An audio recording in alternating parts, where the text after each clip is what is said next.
The ADpocalypse 2.0. Is it imminent?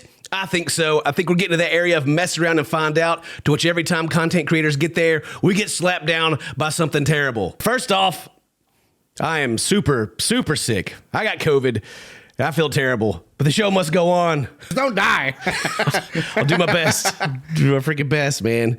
Yeah, I had PAX Australia this past weekend, and I went, and I had some deals and stuff I had to do. Show up and meet people. Shook a lot of hands, took a lot of pictures, and then by Sunday I was like, yeah, I feel a little tickly in the throat. I think I got that cold coming, right? Picked up, and I took the nose swab test because we got a bunch of them in the house. Came back negative. I was like, oh, it's just a cold. Then one night I felt like I was shivering. Like I felt like I had a fever, and like Mary got up and like checked my temperature, and I was fine, but I was like sweating and felt so bad. Second time I've had COVID, and that happened the last time I had it as well. And then I took another test, and it was like, oh yeah, immediately, bro, you're sick. Thanks for confirming. Yeah. Hey, at least the meet and greet and the PAX thing was a success. Yeah, all that went good. Like I made a tweet about it, and people were like, whoa, did you give me COVID? And I'm like, what? Did you give me COVID? I didn't have it when I showed up.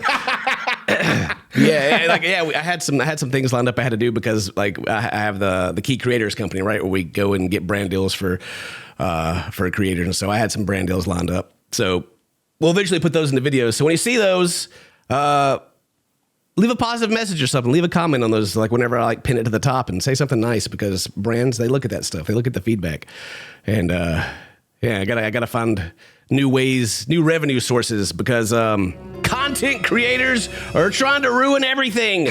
Always. God. We've already been through the ADpocalypse 1.0, which came from a lot of different things. Like content creators, you had to like go to Japan and film dead bodies, and you had boobs in the thumbnails. Then you had a bunch of racists that had ads on their stuff, that scared a lot of advertisers, and they pulled out like tons of money. Like huge.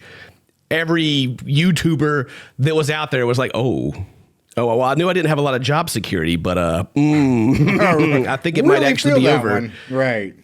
Yeah, that one was massive. You could like just see it in the data. It's just like bloop, just straight down. And then before that, we had like the big Viacom lawsuit with people like re-uploading content, movies, and things like that. And Viacom came and tried to sue YouTube into the ground, and they worked out a deal to where we now have the content ID system to where we can either share revenue or give the revenue to the copyright owners, which allows us to do a lot more things than we would normally be able to do.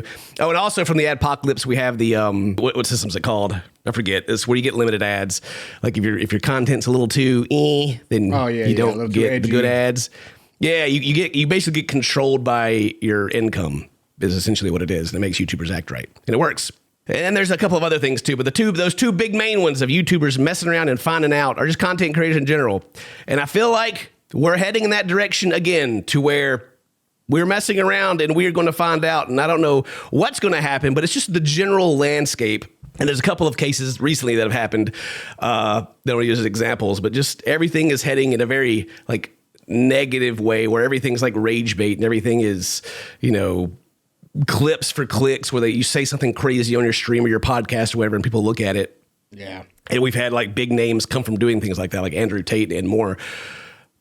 And eventually it's got to give. Eventually I feel like it's going to go to a level to where advertisers are going to be like, all right, we're out, And we already see it with like the streamers, right? The streamers are already pushing the limits of being banned just on their own platforms, let alone with ad revenue and advertisers. Yeah, so YouTube's got plenty of bad actors as well, but it's easiest to focus on the streamers because they are a little more able to do it because they're not so controlled by like the limited ads or demonetization. They get their money directly from their support. And exactly. So a recent example would be, to me, is Asmongold. And Asmongold went on his stream and said some pretty wild things. He went on and was talking about like the Gaza and genocide, and they have an inferior culture. The laws they have basically what they say, promote genocide, and he doesn't care. He doesn't support it, whatever. Like if the roles are reversed, then the other one would be killing him anyway.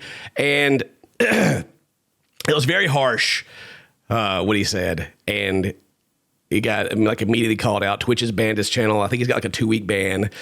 A lot of outrage on social media. He stepped down from 2 of his companies' leadership. And on the flip side, it has ignited, as it does on the internet, you end up getting like 2 sides of it. You get like the people that are mad about it and the people that defend it. So it's ignited the freedom of speech people. It's just his opinion, you know. Why is anything bad happening? Like, freedom of speech doesn't mean like freedom from consequences of your actions, right? I mean, that's true. Yeah. So you got the people that are like, well, he didn't say anything that's incorrect. It's true. And I'm not going to go into that part of the hot potato of the conversation. Like, I think morally what he said is bad. And I'll give an example, right? Let's say we're going to play basketball, Dane. Yeah. And let's say you suck at basketball. You're terrible. Oh man, I go up to you and I'm like, real life situation here. Okay. So I go up to you. I'm like, man, pass me the ball. It's all good. You don't got to put it on yourself. Pass me the ball. Or, hey, have you tried doing this or doing that? Versus me going, man, you suck. Your basketball skills are inferior. You're terrible. I don't care anything about you. Boo. Right. Right. Kind of that kind of thing. Like the I guess I would call it the maturity of being able to say your thoughts, whether they are controversial or not, in a way that's, not just so brazen. Like being honest doesn't give you like a free pass, or like, freedom of speech doesn't protect you from, your brands dropping you or anything like that. Right. It's like the government's not going to come shut you down, but maybe they may, but, yeah. And so we could take some low-hanging fruit, right? We can poke a little fun at them, because it's like you go to these streamers and they have a lot of influence, and you take like your political or even like just opinions from them in general, and this is their room, that their living situation, and it's like, it's not like, ooh, it's a spider. There's a spider.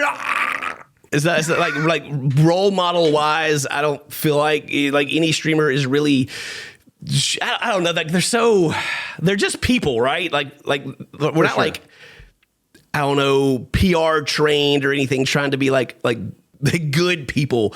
Like Asmongold is the dude in your World of Warcraft guild that like is opinionated and people listen to. That's what it boils down to. And even him himself, he said, was it last year?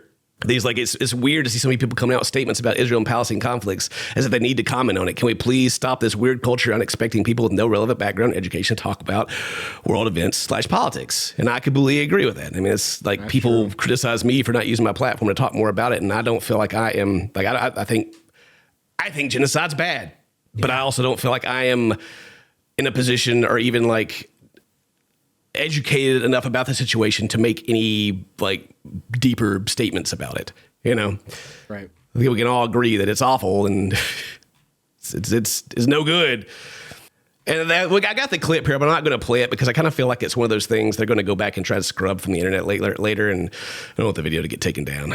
But then he also made an apology tweet, and it says like, looking back on it, I was way too much of an a-hole about the Palestine thing. My bad. Of course, no one deserves to have their life destroyed, even if they do things or have views I find regressive. You guys deserve more than me saying stupid stuff like that. I'll do better. So he came out with a my bad, and then I think he has like an apology video where he's like, he's talking about I could be better than that. I'll do better. Oh, he's made the apology video. Yep. Someone said Asmongold coming in a 20-foot radius of a shower.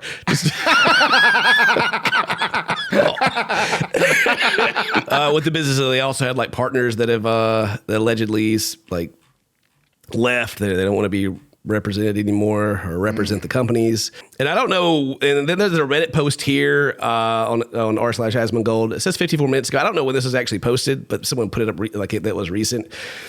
To where he kind of apologizes again. It's like, obviously not all people in Palestine are trash, and he kind of talks just about kind of his content in general going in towards like a negative direction. Like his dad told me over a year ago he was getting too harsh on his streams and ignored him. Same with a lot of real life friends, being increasingly more hostile and negative. That brings a bad vibe to the stream. Which kind of goes with the theme or like kind of the overarching thoughts that I have for this whole video is that the negativity, everything's going in a negative direction. Like I almost feel like I don't know Asmongold personally, I don't know, but like I almost feel like he said that on his stream in a clippable moment, expecting it not to go bad, you know? Right. Because streamers do this stuff all the time. They'll say like these crazy things and they'll say it in like a small, like, 30 seconds to a minute area so it can be clipped and shared.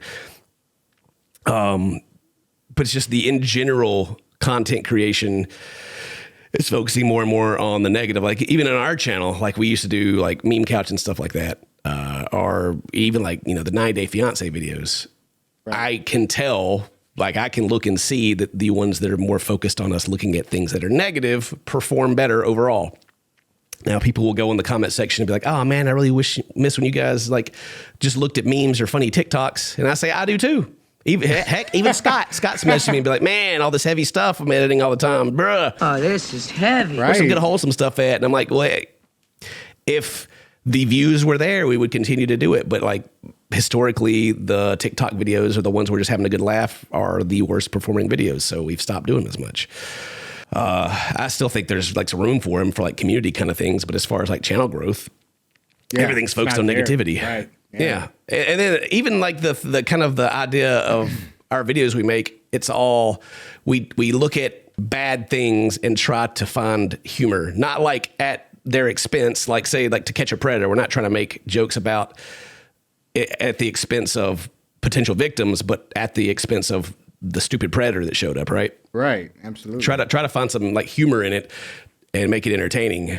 But I think just kind of in general, especially streams like IRL streams and everything, it just keeps going more and more and more negative, and they keep getting rewarded for it. And it's going to continue to go until ADpocalypse 2.0, which we're talking about. The end is nigh. But anyway, as I'm going on, he said they pretty much, I don't know, people are saying like he's pandering to his audience, but pretty much saying we'll be back, we'll play some games, and we'll just, focus on that. The people that they're mad about it in the comment section be like, he's just telling the truth. Like there's I don't know what tact is that the word I want to use. It's right. There's the right way and the wrong way to go about telling it. And in this case, I feel like he went about the wrong way with doing it. But it doesn't stop there. We got more people to talk about, like with the negativity. Jack Doherty, or maybe is that Daughtry? Daugherty. Is that I have no idea. Doherty? I've never actually heard anyone say his name. I've only read it multiple times. But I think it was last week or recently he crashed his McLaurin while streaming and texting. Again, I'm not going to show the clip of that either because he himself kind of deleted the footage of it and then had a re-edit to where it didn't look so bad. But the context says they're going down the road, they're streaming. He's in a very expensive McLaurin. It's raining. He looks at his phone, spins out, crashes his car. Oh, wow. And he has his cameraman in the car with him. The cameraman's like bleeding, like looks down and you can see blood. And Jack's response is to keep filming, this is content kind of thing, versus like checking on his cameraman to make sure he's okay anything. And wow. Some dudes show up, help him get out of the car. And yeah, that was a pretty big outrage. It was just like, it used to be against TOS on Twitch to drive and stream, like just be operating a vehicle and streaming, period. Right. I think that has changed. He was on Kick, I believe, when this happened. I think he's already been banned on Twitch. But yeah, Kick has banned him also. And he's been going through and like bragging about, I've been banned on Kick, but now I got this dude here that's for my birthday party and I'm handing him $200,000 in cash. He's that kind of content creator to where he likes flex all the time. Right. But apparently the police showed up and has given him a ticket. Okay, cool, I guess. SNL had a skit about it to where they said that unfortunately he survived. But to me, he's another prime example of making, I won't call it bad content, negative content, and getting praise and success for it and being a role model for people who are getting started or young kids that want to start making content. They're like, oh my God, this dude's he's doing so well. He's doing it like this. He's the guy that had like the bodyguard, like punch that dude in the face. I think he's still got a lawsuit going over that and like walking through the mall and like running into people and like the bodyguard like pressing them after they want to say something about it. Well, all with a haircut like that, right? Like that's the guy. Imagine. Yes, and you go into like kind of with the ads, right? So, like I said, on YouTube, you got limited ads. On Twitch, or streaming services, you have people that are supported mainly by their supporters. Like they get the money, not directly, but as is right then, Yeah, well, like, here's $5, and then you end up getting $3.50 of it, or whatever your split is. So they're able, like Twitch, for instance, I've always been like, man, Twitch ads have to be terrible because they have all these not brand safe streamers all over the place. It's got to be awful. But apparently they're doing pretty good. But even like the bad ones for Twitch, which you got to be like bad to get permanently banned on Twitch, like just awful. And then you can go to Kick. Twitch Kicks, I don't even know if they have ads other than their own. Like they have Stake as like their main, like it's not directly owned by Stake, but it's owned by people who own Stake or whatever their thing they do. So you get like a lot of, the gambling thing, right? So they're in Bitcoin. So they're funded by that. And so Dr. Disrespect has been talking about, I've reapplied for monetization on YouTube. It's only a matter of time. Like, I guess trying to put pressure on YouTube. I'm not really too sure. But then Kit came out and said, we're not going to do a deal with Dr. Disrespect. It's no, no way. To which I think it was like days later, Dr. Disrespect replied, not really replied, but made his own statement saying that he would never even consider a deal with Kick because he's got the best community in the world, and he would never send them there, kind of thing. And it's like, how convenient that now you hate Kick when they're like, hell no. Now you hate them. But even like the thought that like YouTube's going to like crack and like be like, oh yeah, we got to sign this guy. He's so huge, because in reality, Dr. Disrespect on YouTube is just like a drop in the bucket. He's not a substantial anything on YouTube in the grand scheme of things. Right. Now, if he's on Twitch or if he's on Kick, he's like one of the top dudes. Yeah. But on YouTube, like you got like there's kids opening there's kids opening like Happy Meals that get more views and have more subscribers. But and the same thing, what I'm talking about is since he's a larger streamer, the people that are giving him money directly make up for a lot of that. Like, say, even like on his social blade, like his YouTube channel, this is like historically, right? He's got like, get some big bumps in here, but it kind of sticks around like 7 to 16 million views a month. And because you got some big outlier months on just the YouTube side of things, my channel's bigger, right? Now, I don't have the live viewership that he does, and I don't have like those direct people, but just for a comparison for you guys at home, I am bigger than Dr. Disrespect on YouTube, just from these numbers.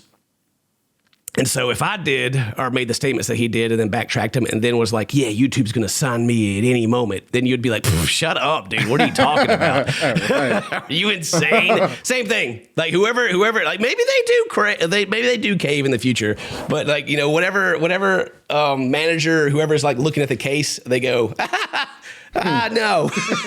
Like literally like turning that back on is more damaging to our brand as a whole than he is worth to us. So that's probably true.